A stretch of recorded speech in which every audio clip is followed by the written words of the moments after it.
그러니까 우리는 조선혁명군과 연합해서 우리의 조국으로 진입하려 하는 것입니다.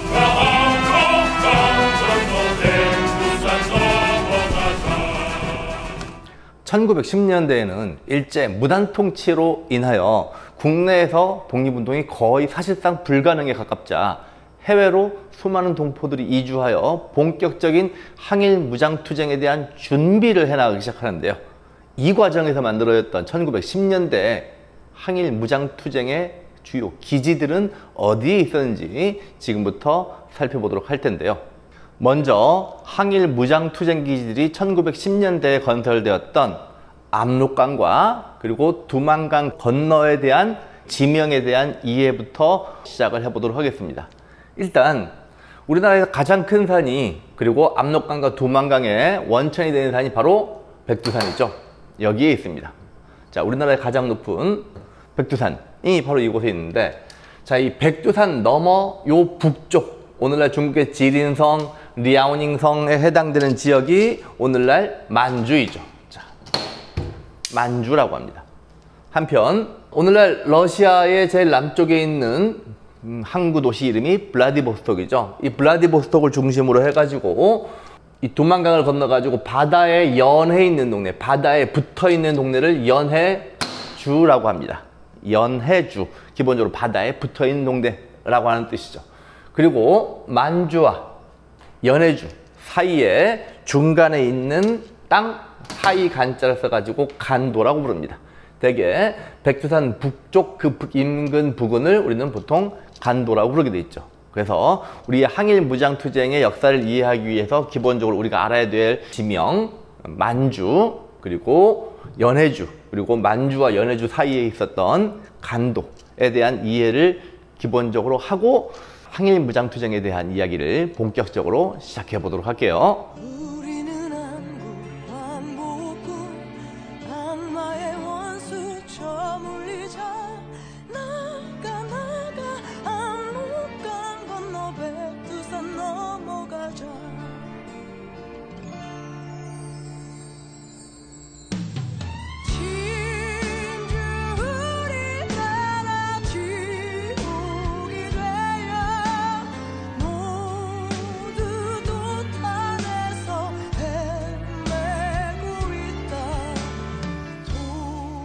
(1910년대) 우리 동포들은 일제와 맞서 싸우기 위해 그 차가웠던 압록강과 두만강 강물을 건너 저 머나먼 이국 땅 만주와 연해주로 본격적으로 떠나가기 시작하는데요.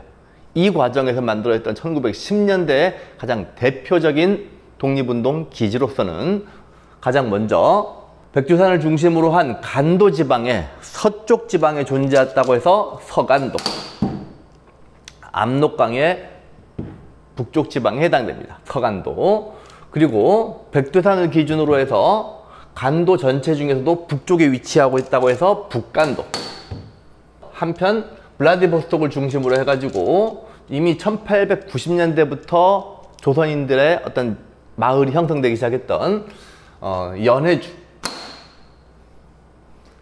그리고 저 만주벌판 북쪽으로 존재했던 밀산 이라고 하는 곳을 중심으로 해서 독립운동 기지들이 본격적으로 만들어져 나가는데요.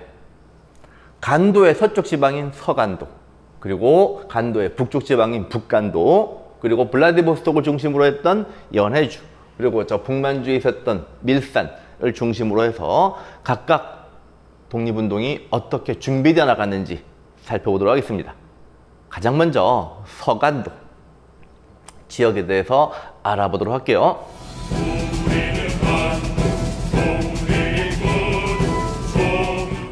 서간도 지역에서는 신민회에서 활동하였던 이회영, 이상용 선생 등이 중심이 되어 경학사라고 하는 한인들의 자치조직이 만들어지게 됩니다.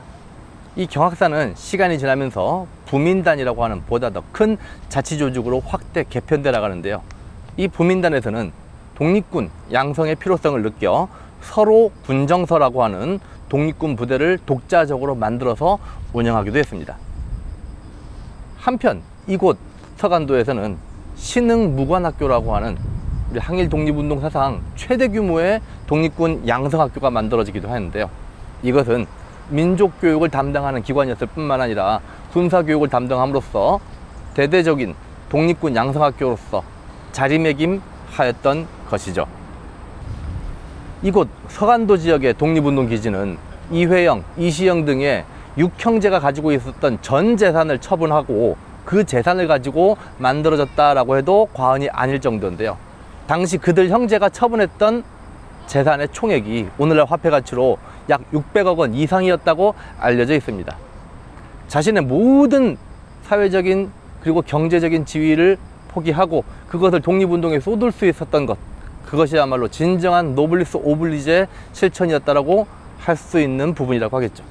서간도 지역이 신민회에 의해서 터전이 잡히고 이회영 선생의 형제들에 의해서 본격적인 독립운동 기지로 발전해 나갔다면, 북간도 지역은 단군의 중광을 꿈꿨던 자들, 즉 과거 1905년 을사늑약을 전후로 해서 을사오적을 암살하고자 했던 오적 암살단을 구성하였던 나철 5.25 선생이 만들었던 종교, 중광의 종교, 대종교를 중심으로 해서 이곳 북간도 지역에 대대적인 독립운동 기지가 만들어지게 되죠.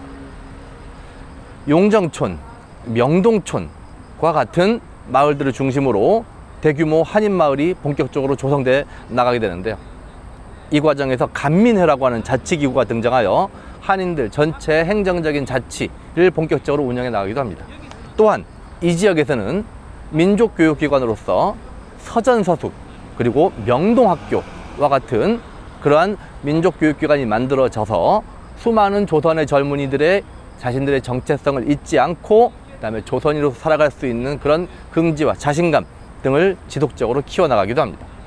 하늘과 바람과 별의 시인 윤동주 시인이 바로 이 북간도 지역에 어린 시절을 보내고 성장해 나갔다는 것은 되게 잘 알려진 사실이기도 하죠.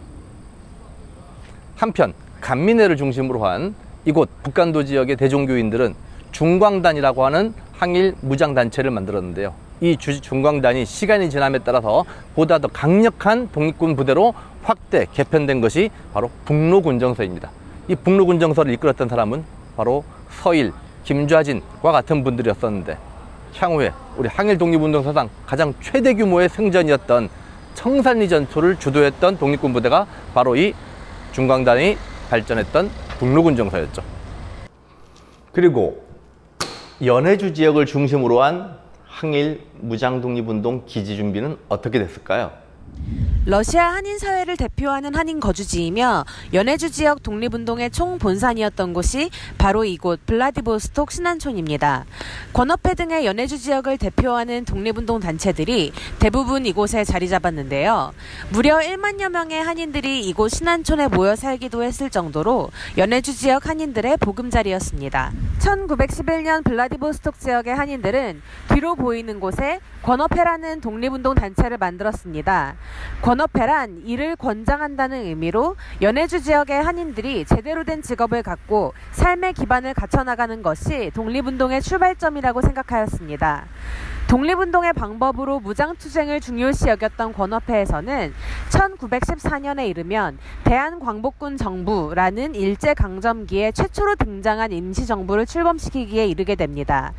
대한광복군 정부라는 임시정부의 명칭만으로도 무장투쟁을 중심으로 임시정부 활동을 전개하려 했음을 알 수 있습니다.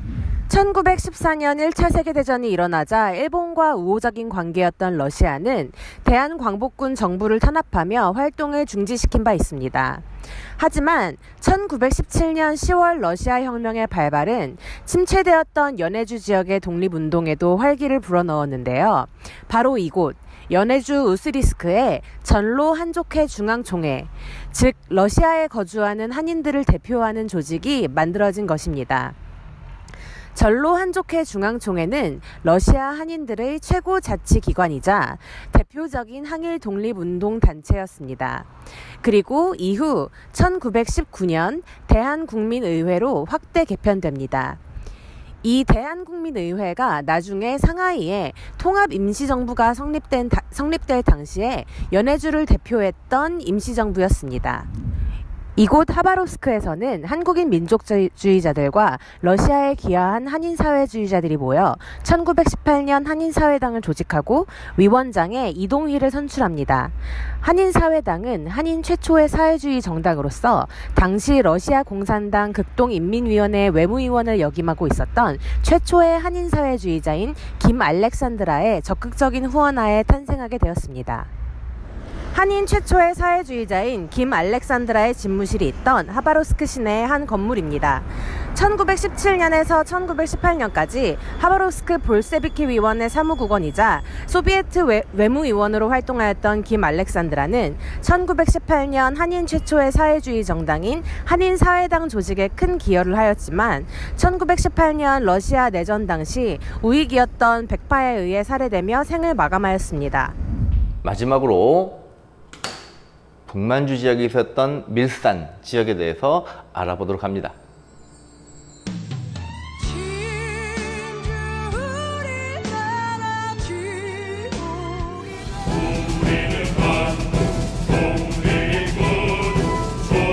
서간도, 북간도와 같은 각 지역에 있었던 독립군들은 압록강과 두만강을 건너 본격적으로 국경선을 넘어와서 일제 통치기관을 파괴하는 등 본격적인 항일 무장투쟁을 벌여나가게 됩니다. 그러던 도중 두만강 쪽에 있었던 홍범도의 대한독립군 계열의 독립군들이 두만강을 건너와서 본격적인 공격을 감행하자 일본군은 진압부대를 편성하여 이곳 봉오동 지역에 대대적인 진압작전을 펼쳐나가게 됩니다. 이 과정에서 홍범도가 이끌고 있었던 대한독립군들이 일본군의 진압부대와 맞서 대대적인 승리를 거두었으니 이것을 봉오동 전투라고 하죠. 이 봉오동 전투에 힘입어 대한독립군은 엄청나게 사기가 올라가게 되는데요. 한편 일본은 자신들이 당한 패배에 엄청나게 분이 박쳐가지고 이것에 대해서 보복할 수 있는 방법을 찾게 되는데 보다 더 대규모의 진압군을 파견하고 싶었지만 사실 두만강 건너 만주 지역은 일본의 군대를 마음대로 움직일 수 있는 그런 곳이 아니었죠. 왜냐? 중국의 국경선 아니었으니까요. 이때 일본은 두만강 끄트머리에 있는 훈춘이라고 하는 지역에 있었던 훈춘의 일본 영사관에 중국 마적들에게 돈을 주고 일본 영사관을 습격하도록 조작을 합니다. 중국의 마적들, 말을 타고 다니는 산적들이죠. 그들로 하여금 독립군의 옷을 입게 하고 조선인의 옷을 입게 하고 일본 영사관을 습격하게 함으로써 마치 조선 독립군들이 자신들 일본 영사관을 습격하고 일본 민간인들한테 피해를 주는 것처럼 조작을 한 거죠. 이른바 훈춘 사건이었습니다. 이 훈춘 사건을 계기로 하여 일본군은 두만강을 넘어 만주에 자신들의 영사관과 자신들의 민간인들을 보호한다는 명분하에 군사를 출병시킬 수 있는 명분을 확보하게 되는데요. 이렇게 해서 대대적인 진압병력을 파견하기 시작했던 일본군에 맞서 김좌진의 북로군정서군, 그리고 홍범도의 대한독립군, 그리고 천주교 계열의 무장독립단체였던 의민단 등이 백두산 서쪽 방향에 있었던 청산리에 집결합니다. 이때 청산리에 집결하고 있었던 이 독립군 연합부대는 수많은 일본군 진압부대를 청산리에 있는 깊은 밀림 속으로 유도하여 6일간에 걸쳐서 전면적인 전투를 벌이게 되는데 이 과정에서 일본군 수천여 명이 사상하는 우리 항일 독립운동 사상 최대 규모의 승전을 얻게 되죠. 하지만 1920년 이 청산리 전투에서의 조선 독립군들의 큰 승리는 일본군들한테는 큰 굴욕이 되었죠. 독립군에 대한 본격적인 복수를 하고 싶었지만 독립군 자체와의 전투에서는 여러 차례에 걸쳐서 패배를 한 일본군들은 이번에는 자신들의 그 보복의 화살을 엉뚱하게도 아무런 무장도 하지 않은 간도 지역의 조선인들한테 칼을 돌리게 됩니다. 1920년 10월 그 이후부터 그 다음에 4월까지 이 지역 간도 지역에 살고 있었던 조선인 민간인들을 향해서 무차별적인 학살과 마을에 대한 방화 등이 자행되었으니 이것을 간도참변이라고 부릅니다. 김좌진 장군이 청산리에서 승리하고 나서 모든 일본군들은 그 보복으로 만주 일대에 있는 조선인들, 남녀노소 민간인 할 것 없이 보이는 대로 전부 죽였다. 안동진은 그때 거기 있었나? 저희 어머니도 그때 총을 맞고 돌아가셨습니다. 운이 좋으셨죠. 다른 사람들은 칼에 찔려 죽고 몽둥이에 맞아 죽고 목이 졸려 죽고 불에 타서 죽고 생매장당해 죽고 솥에 삶기도 하고 그렇게 3,469명을 죽였습니다. 27일 동안. 이 끔찍한 일본군의 만행 속에서 조선의 독립군들은 일단 근거지였던 간도 지역을 포기하고 저 북쪽에 있는 밀산 지역으로 이동을 하게 됩니다. 그리고 밀산 지역에 각 지역에서 온 여러 독립군 부대가 하나 둘씩 모여들어서 보다 더 큰 거대한 독립군 연합부대를 창설하게 되죠. 그것이 대한독립군단이었습니다. 대한독립군단은 각 지역에 있었던 독립군들의 연합부대였고요. 북로군정서에 총재 역할을 하고 있었던 서일 장군을 중심으로 해서 대한독립군단이라고 하는 거대한 우리 조선 독립군들의 연합부대가 만들어지게 됩니다.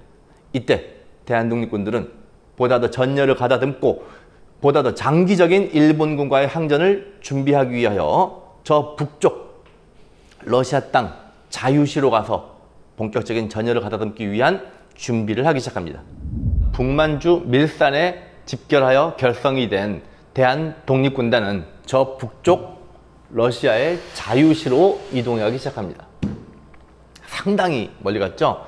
당시 러시아 영이었던 자유시는 코민테른의 적극적인 약소민족의 독립운동의 지원의 지침에 따라 약소민족들의 독립운동을 할 수 있는 여러 가지 지원 혹은 휴식처로서 제공되었던 공간이었는데요. 이렇게 이동해갔던 자유시에서 큰일을 겪고 맙니다. 자유시에 집결한 대한독립군단 소속의 한인 독립군 부대들 사이에서 주도권 다툼이 벌어지게 되는데요.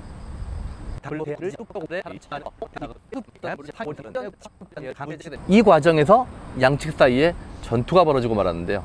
수많은 사상자가 발생하고 참담한 사태가 벌어지게 됩니다. 이것을 자유시 참변이라고 하는데요. 우리 항일무장투쟁사상 우리 독립군들끼리 서로 총구를 겨누고 주도권 자체 다툼을 통해 가지고 많은 독립군들한테 실망을 안겨다 주었던 그런 사건은 자유시 참변이 거의 유일무이한 것이죠. 결과적으로 누가 주도권을 줬느냐 중요한 부분은 아닐 거라고 생각합니다. 오히려 이 사건을 계기로 해서 독립군 활동에 참여하고 있었던 수많은 독립군들이 큰 실망을 느끼고 다시 자유지에서 떠나 만주 곳곳으로 흩어져 버리는 계기가 되었던 것이죠.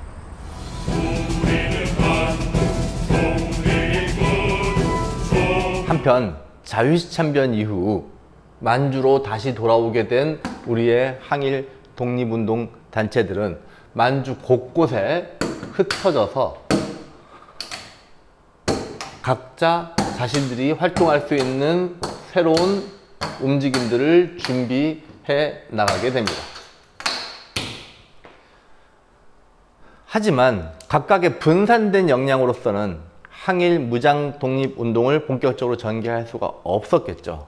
그래서 각 지역에 있었던 우리의 항일 무장 단체들은 다시 또 하나의 통합 단체를 만들기 위한 본격적인 노력을 기울여 나가게 되는데요. 그래서 각 지역의 항일 무장 단체들이 하나로 모여서 먼저 북만주 지역에서 신민부가 만들어졌고요. 그리고 정의부, 그리고 참의부가 만들어지게 됩니다. 저 북쪽에서부터 신민부, 그리고 정의부, 그리고 참의부와 같은 각각의 통합단체들이 만들어지게 나가게 되죠. 그 중에 특히 참의부의 경우 저 상하이에 있었던 대한민국 임시정부의 직할 부대로서의 지위를 얻으면서 본격적인 활동을 전개해 나가기도 합니다. 하지만 세 개의 통합단체, 그냥 또 통합단체가 아니겠죠. 어찌됐건 이것이 다시 또 하나로 합쳐지기 위한 노력을 본격적으로 기울여 나가고 있던 차에 미스야 협정이라고 하는 것이 체결됩니다. 당시 일본의 미스야와 이 지역, 만주 지역에서 활동하고 있었던 중국인 사이에 협약이 체결됨으로써 항일 독립운동을 하는 조선인들이 발견될 즉시 중국인들이 조선인들을 체포하여 일본 군경에 넘겨준다라고 하는 협정이 체결된 거죠. 이 미세 협정을 통해서 만주에서의 항일 무장투쟁은 진짜 훨씬 더 활동이 어려워지는 그런 상황이 연출이 되었던 것이죠. 하지만 그럼에도 불구하고 통합을 위한 그런 적극적인 노력은 본격적으로 지속이 되어서 이 친민부와 정의부와 참의부 사이의 지속적인 통합 노력의 결과 저 북만주 지역에 혁신의회 그리고 남만주 지역에 국민부가 각각 만들어지게 됩니다. 북만주 지역의 혁신의회는 추후 지청천이 이끌고 있었던 한국독립당으로 발전해 나가게 됐고요. 한편 남만주 지역에서의 국민부는 추후 양세봉이 이끌고 있었던 조선혁명당으로 각각 발전해 나가게 됩니다.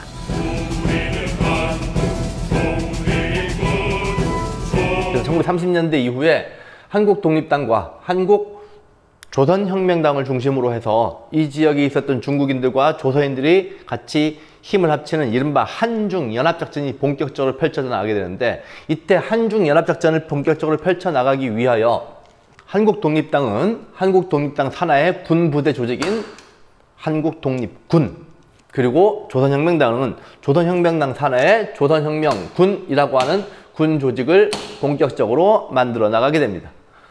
자, 지청천이 이끌고 있었던 한국독립군, 그리고 양세봉이 이끌고 있었던 조선혁명군은 이제 본격적인 한중연합작전을 펼쳐나가게 되는데, 한국독립군은 쌍성보 전투, 그리고 대전자령 전투와 같은 전투에서 큰 성과를 얻어내기도 했고요. 한편 양세봉이 이끌고 있었던 조선혁명군은 남만주 지역에서 영릉가 전투, 흥경성 전투와 같은 전투를 통해 가지고 일본군을 크게 무찌르는 대승을 각각 거두게 됩니다.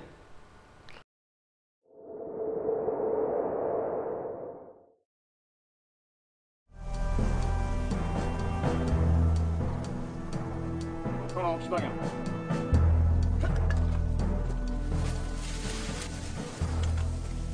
수고하십니다. 안호균 상등병이 인계받으러 왔습니다. 이청천 장군님은요? 지금 정찰 나가셨습니다. 새벽에 전투가 있으셔서요. 특별 석방 명령서.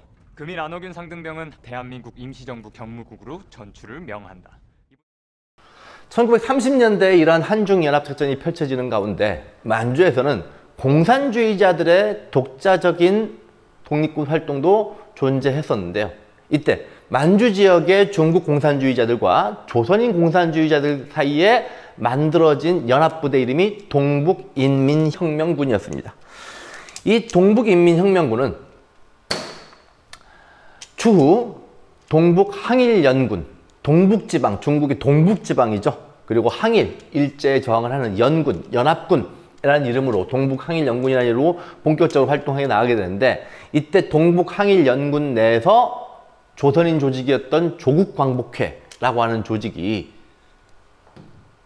압록강을 건너 국내로 들어와서 일제 경찰과 전투를 벌이고 일정 기간 동안 우리의 영토를 잠시라도 회복하는 최초의 사건이 벌어지게 됩니다. 이것이 이른바 동북항일연군 내부 조직이었던 조국광복회의 보천보 전투이기도 하죠. 이때 이 보천보 전투에 지금 저 북한을 만들었던 김일성이 관련되어 있음으로써 여러 가지 많은 논쟁이 포함되어 있기도 한 전투이기도 합니다. 하지만 1930년대 일제 대토벌 작전이 시작되면서 북만주 지역의 지청천 장군의 한국독립군은 대한민국 임시정부의 요청에 따라 중국 관내, 즉 만리장성 이내에 중국 쪽으로 이동했고요. 한편 조선혁명군의 양세봉 장군이 일제 전투 과정에서 살해되면서 그 동력을 잃어버리게 됩니다. 자, 다음 시간에는 중국 관내로 이동해 나갔던 지청천 장군의 한국독립군이 의열단의 김원봉과 만나고 김구 선생의 대한민국 임시정부와 만나서 중국 관내에서 한국 광복군 그리고 조선의용대 조선의용군으로 이어지는 중국 관내에서의 본격적인 항일 무장투쟁에 대해서 알아보도록 하겠습니다. 그리고 한 가지 더, 우리 일제강점기의 독립운동의 무장독립운동의 형태로서는 오로지 독립군의 형태만 있는 것이 아니고 개별적인 무력투쟁으로서의 의열단, 한인애국단과 같은 그런 무력투쟁을 전개한 바 있기도 하죠. 자, 그렇다면 다음 시간에는 1930, 40년대 중국 관내에서의 독립운동 그리고 의열단, 한인애국단과 같은 개별적인 무력투쟁에 대해서 알아보도록 하겠습니다.